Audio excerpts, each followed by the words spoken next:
विश्वविनोदिनि नन्दनुते गिरिवरविन्ध्यशिरोधिनि वासिनि विष्णु। नमस्कार।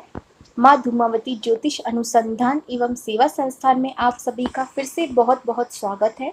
मैं ज्योतिषाचार्य दीपाली तिवारी आप सभी के सामने फिर से एक नई कथा लेकर हाजिर हूँ।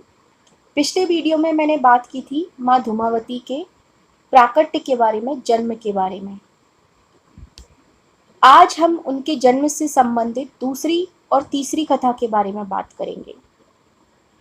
आप सभी जानते हैं माँ सती के रूप में जब थी महादेवी, सती जब यज्ञ में जलकर सती हो गई थी, उसके बाद पार्वती के रूप में माता ने जन्म लिया। तो महादेवी का सर्वप्रथम रूप सती ही था। माँ सती के पिता ने महायज्ञ किया था। आप सभी को इस बारे में ज्ञात होगा। प्रजापति दक्ष ने यज्ञ किया था। उस यज्ञ में सभी देवी देवताओं को आमंत्रित किया, लेकिन क्योंकि देवी सती ने अपनी पसंद से महादेव का वरण किया था, महादेव से विवाह किया था, और दक्ष अपने आप को महान मानते थे। वो वैसे भी विष्णु भक्त थे और स्वयं को, क्योंकि वो भी ब्रह्मा जी के पुत्र थे, तो उनमें अहंकार था कि ये ऐसा औघड़ अघोरी मेरी बेटी को बिहा ले गया, ये होता कौन है ये महादेव, मैं नहीं जानता इसको। उसके अंदर अहंकार था।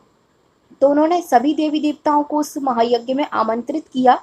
और जैसा कि हमारा धर्म भी कहता है, यदि आप सभी देवी देवताओं को किसी भी पूजन या हवन में या किसी भी धार्मिक अनुष्ठान में आमंत्रित नहीं करेंगे, आपको पूजन का फल मिलेगा भी नहीं।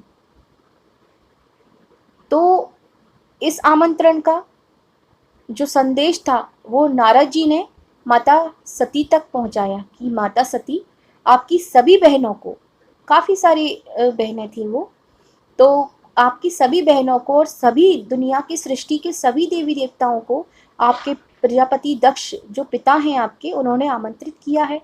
क्या आपको आमंत्रित नहीं किया? तो उस समय नारद जी तो ये कहकर चल दिए, क्योंकि नारद जी का स्वभाव भी है इधर की सूचना उधर देना, तो वो अपना स्वभाव पूरा करके चल दिए।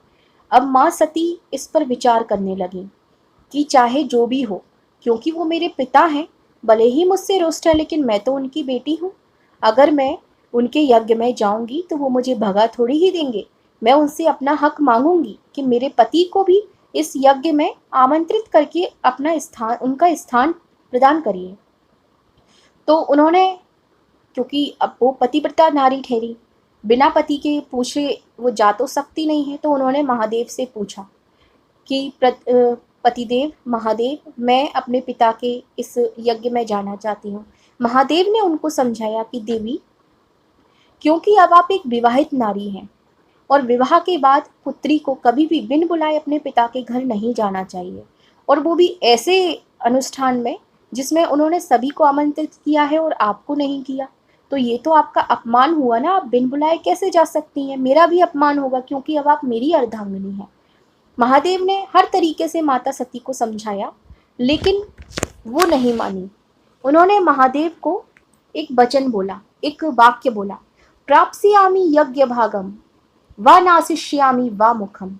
अर्थात या तो मैं प्रजापति दक्ष के यज्ञ में जरूर जाऊंगी,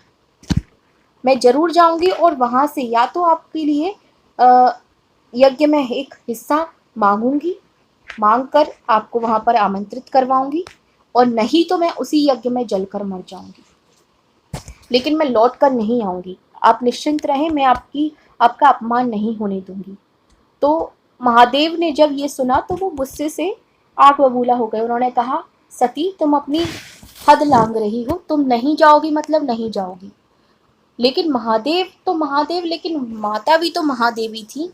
उन्होंने अचानक से रौद्र रूप धारण कर लिया और एक विराट रूप में आ गई महादेव के सामने, और उनके शरीर से 10 दिशाओं में 10 दिशाएं होती हैं, पूरब पश्चिम उत्तर दक्षिण ईशान आग्नेय वायव्य नैऋत्य आकाश और पृथ्वी, ये कुल मिलाकर 10 दिशाएं होती हैं। माता ने 10 दिशाओं में एक एक रूप धरा और बीच में स्वयं खड़ी रही। इस तरह से 11 रूपों में माँ भगवान शिव के सामने आई।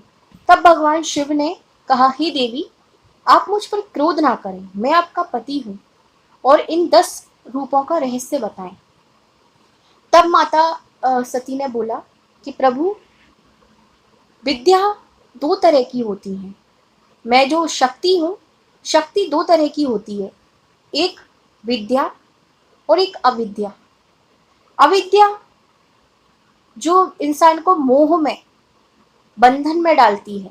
जैसे आज अगर एक पति अपनी पत्नी से, या माता पिता अपनी संतान से, या किसी भी रिश्ते में जो प्रेम है, वो प्रेम है तो मोह का बंधन, लेकिन वो भी माता की अविद्या शक्ति के कारण है। और एक होती है विद्या। विद्या अर्थात जो मोक्ष, धर्म अर्थ काम मोक्ष देने वाली होती है, वही विद्या महाविद्या कहलाई।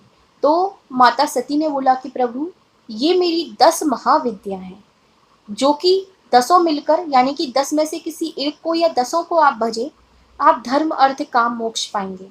तो भगवान शिव ने पूछा कि ये 10 दिशाओं में 10 आपके जो रूप हैं, ये तो 10 महाविद्याएं हैं, लेकिन आप जो इस समय मध्य में खड़ी हुई हैं, ये कौन सा रूप है आपका, जो रौद्र रूप आप मुझे दिखा रही हैं?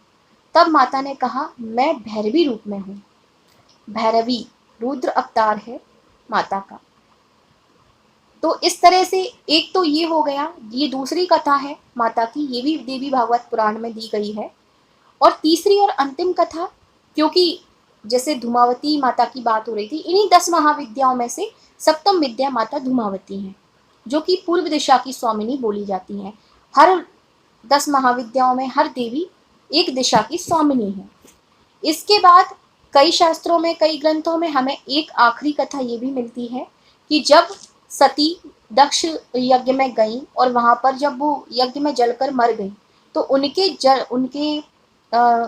जो जले हुए शरीर से जो धुआं निकला, वो माता का एक आक्रोश से भरा हुआ, और उनकी सारी तंत्र शक्तियों से मिलकर बना हुआ वो धूम्र रूप था, वही माता धूमावती बनी। तो इस तरह से माँ धूमावती के जन्म की 3 कथाएं मैंने आपको बताई हैं। इसी तरह से और भी जानकारी मैं आपको समय समय पर देती रहूंगी। आपके कोई भी प्रश्न हो या सुझाव हो तो आप मुझे अवश्य बताइएगा, और मेरे इस चैनल को सब्सक्राइब जरूर करें, ताकि आपको धर्म से संबंधित चीज़ें और माँ धूमावती के विषय में और ज्योतिष के संबंध में सारी जानकारियाँ मिलती रहें। तो आज के लिए बस इतना ही। उम्मीद करती हूँ आपको मेरी दी हुई जानकारी पसंद आएगी। इसके अलावा अगर आप वैदिक ज्योतिष में, वास्तुशास्त्र में, फैंगशुई में, टैरो कार्ड्स में, तंत्र शास्त्र में, और इसके अलावा आप क्रिस्टल्स में, रत्न में कोई भी जानकारी या मार्गदर्शन चाहते हैं, तो आप दिए हुए डिटेल्स पे मुझे संपर्क कर सकते हैं। डायरेक्ट यहाँ वीडियो के कमेंट में भी संपर्क कर सकते हैं। और ज्योतिष से संबंधित यदि कोई भी सामग्री आप खरीदना चाहते हैं, जैसे कि रुद्राक्ष, मालाएं, यंत्र, क्रिस्टल, रत्न, उपरत्न, जड़ें, और भी कई सारी चीज़ें होती हैं, तो उसके लिए भी आप हमें संपर्क कर सकते हैं। इसी के साथ नमस्कार। जय माँ धूमावती, जय बाबा महाकाल।